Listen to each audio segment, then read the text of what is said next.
Assalamualaikum Bu Astari. Assalamualaikum Prof. Spen. Nama saya Ahmad Anik Anwar, kelas reguler S2, Manajemen Sistem Informasi, dengan NIM 2402247095.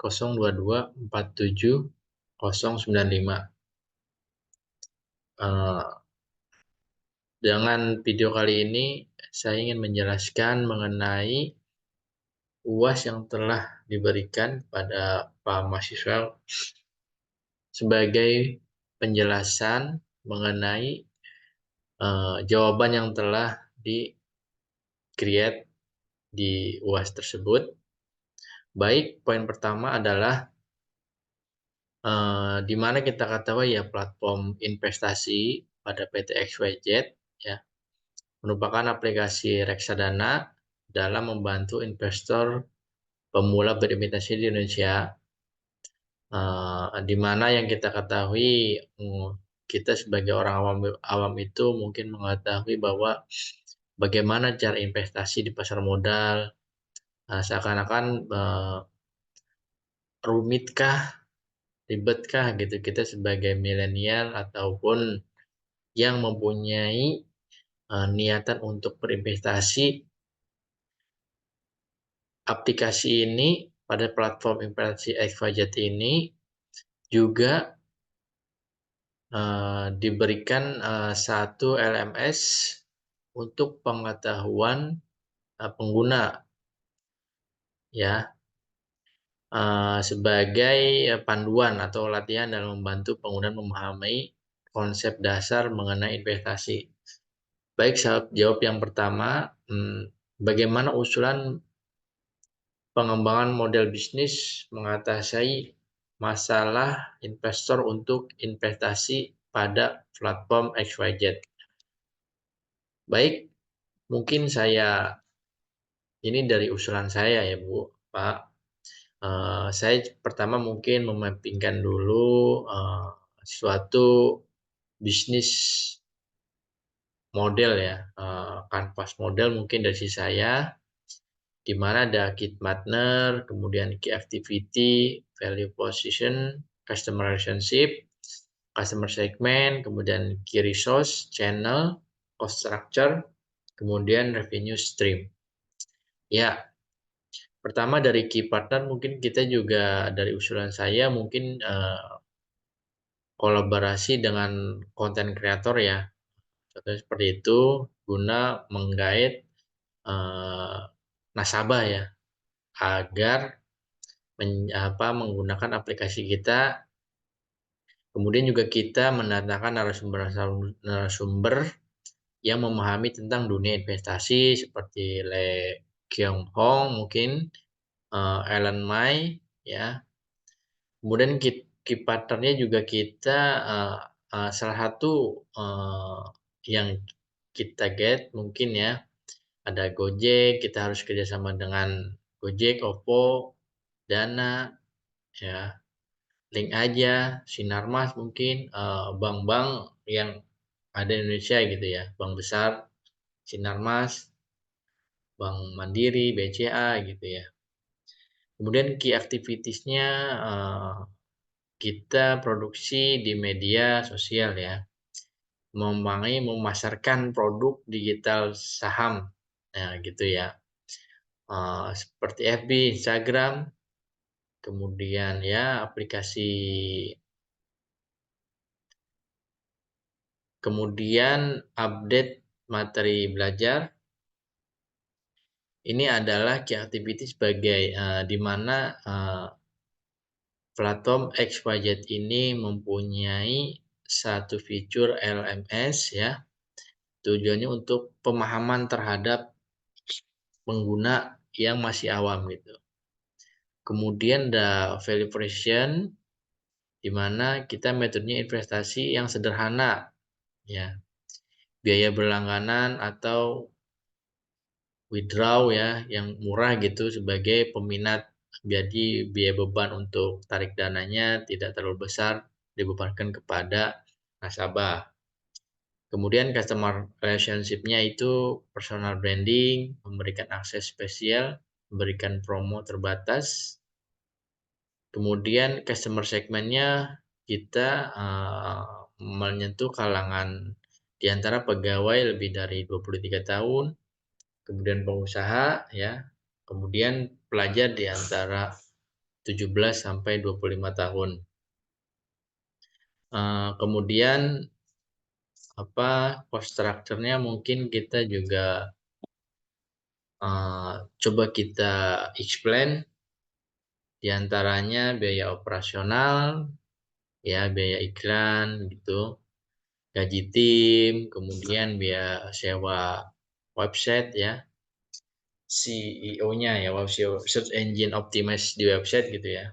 Kemudian revenue-nya kita juga menjual produk berbagai saham ya, penjualan produk di berbagai saham. Kemudian kita juga menjual e-book ya, menjual produk e-book mungkin seperti itu, mengenai saham-saham pilihan, bagaimana strateginya. Kemudian juga program afiliasi marketing. Nah, ini yang masih jarang digunakan. Ya mungkin kalau customer segment itu contohnya adalah investor memiliki segmen seperti pengusaha pegawai gitu ya. Kemudian dari revenue stream ini pendapatan investor diperoleh dari hasil penjualan produk digital belajar saham dan program afiliasi marketing gitu ya. Kemudian lanjut,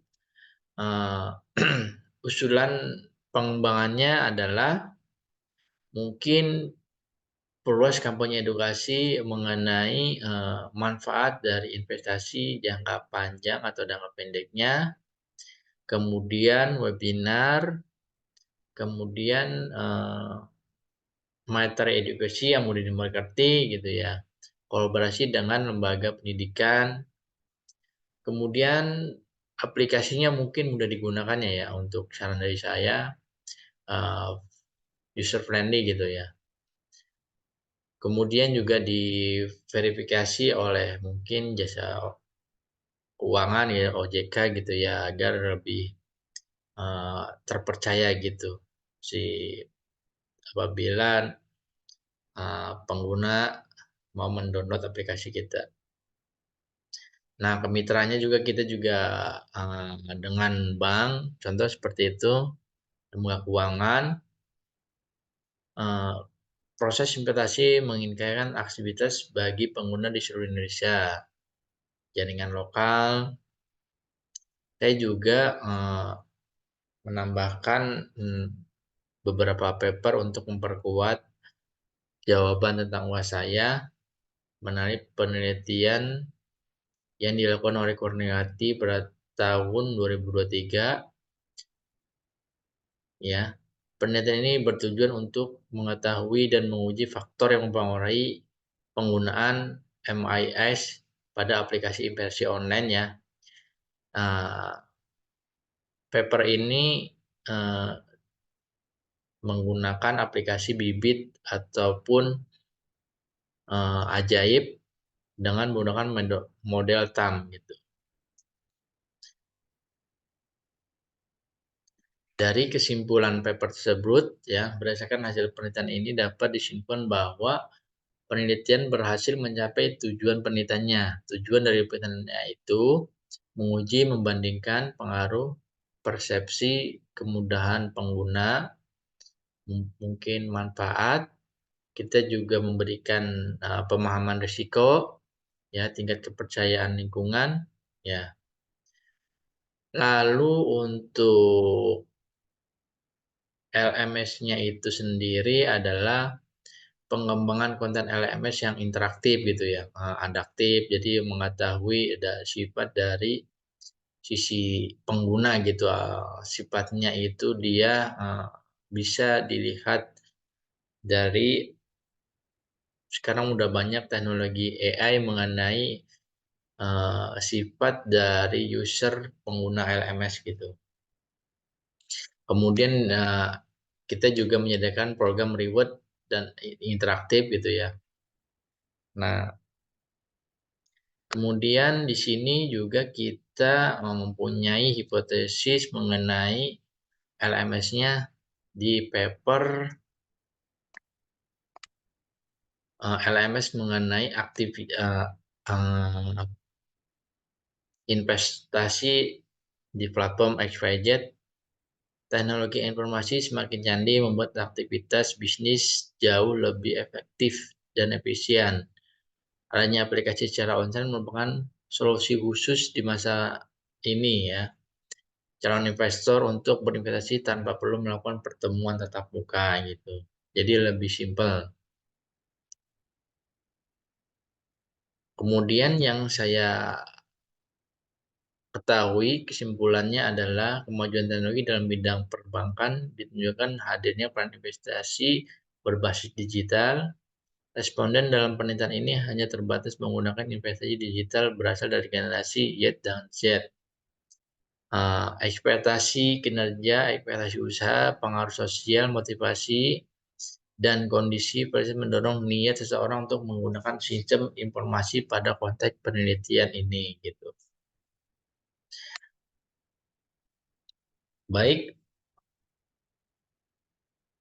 kemudian jawaban nomor 2 mengenai IoT, WOT, dan Artificial Intelligence, di mana background dari penjelasan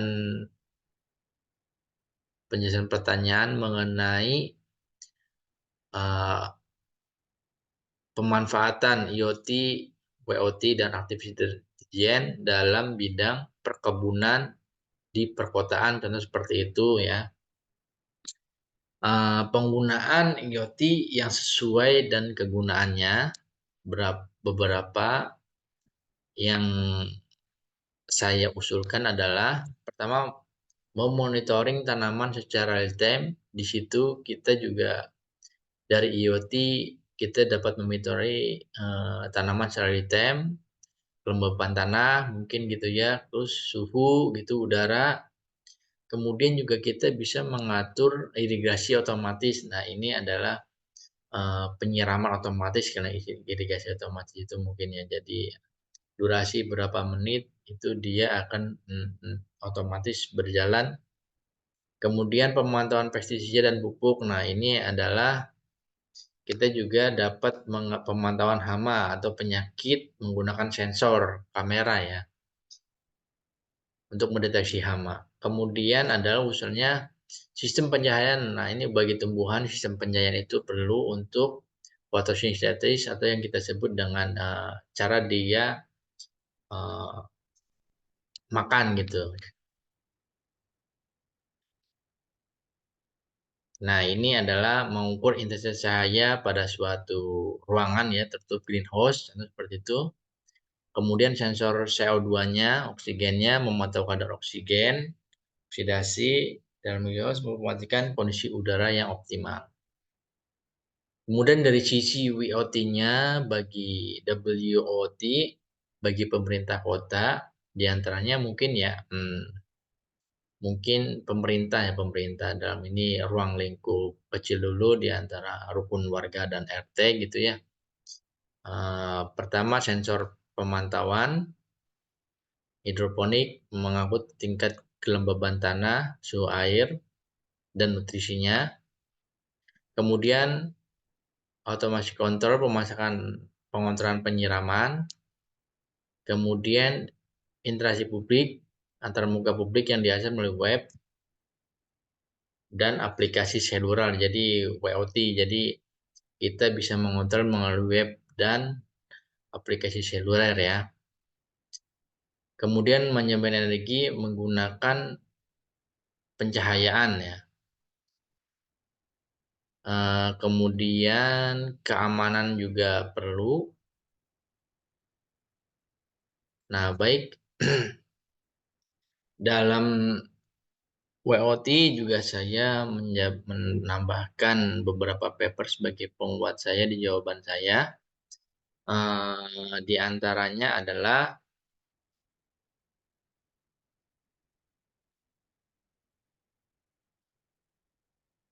penerapan IoT terhadap sistem pendeteksi kesuburan tanah pada lahan perkebunan ya yang dilakukan oleh Daniel pada tahun 2020.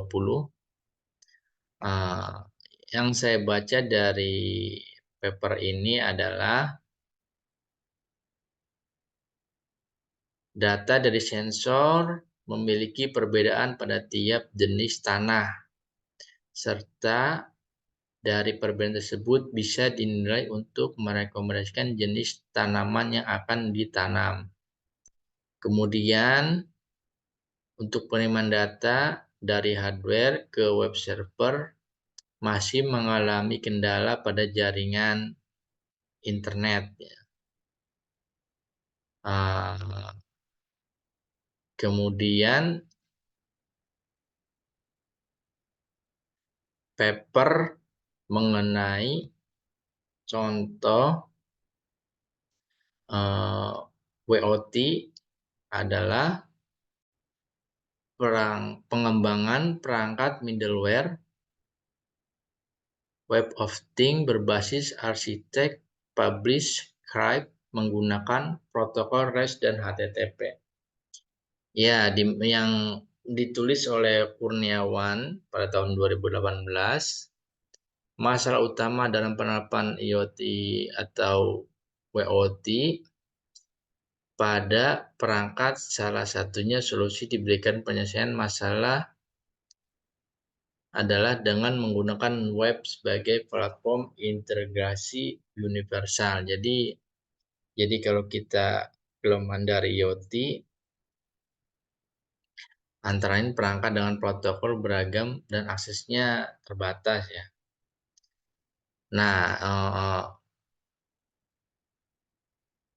WOT sebagai platform integritas universal. Jadi setiap device yang berhubungan dengan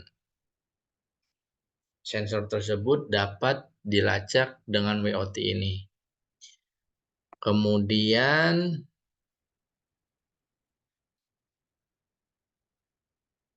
kesimpulannya adalah alur data penggunaan sampai ke perangkat sensor ketika pengguna mengirimkan sebuah HTTP dan HTTP post.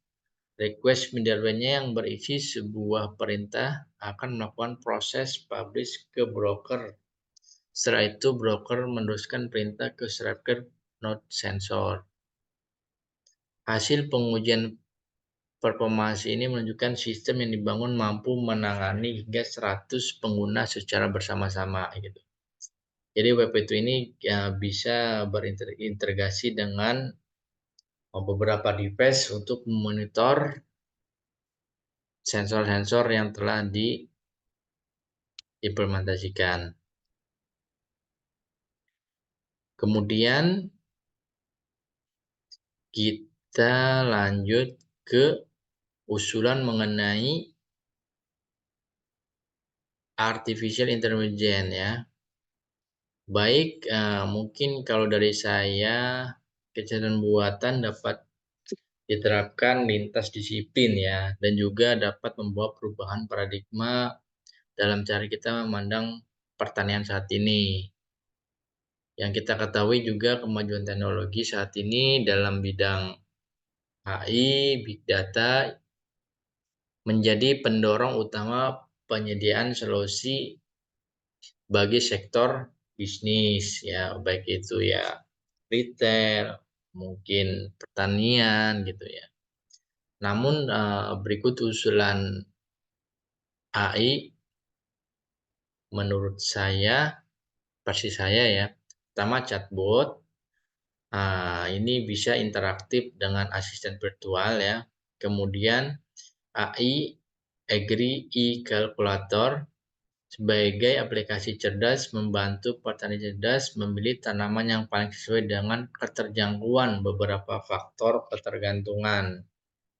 Kemudian Blue River Technology ya, ini udah cukup lama didirikan pada tahun 2011. Startup yang berbasis di Amerika. Kalau pernah ini menggabungkan kecerdasan buatan, fisik komputer, robotika untuk membangun peralatan pertanian untuk mengurangi bahan kimia. Kemudian AI berikutnya contohnya Fambot ya, didirikan pada tahun 2011, membawa pertanian ke presisi ke tingkat yang memungkinkan orang-orang sadar lingkungan dengan teknologi pertanian untuk bercocok tanam di tempat mereka sendiri. Kemudian adalah Robotika Harvest CROO. Robotik ini telah mengembangkan untuk membantu petani stroberi memetik dan mengemas hasil panen mereka. Gitu ya. Jadi di luar sudah banyak AI ya yang sudah mereka implementasikan dalam pertanian. Saya juga menambahkan beberapa paper mengenai AI ini sebagai penguat ya dalam jawaban saya. Demikian Ibu Astari dan juga Prof. Sven. Terima kasih. Assalamualaikum warahmatullahi wabarakatuh.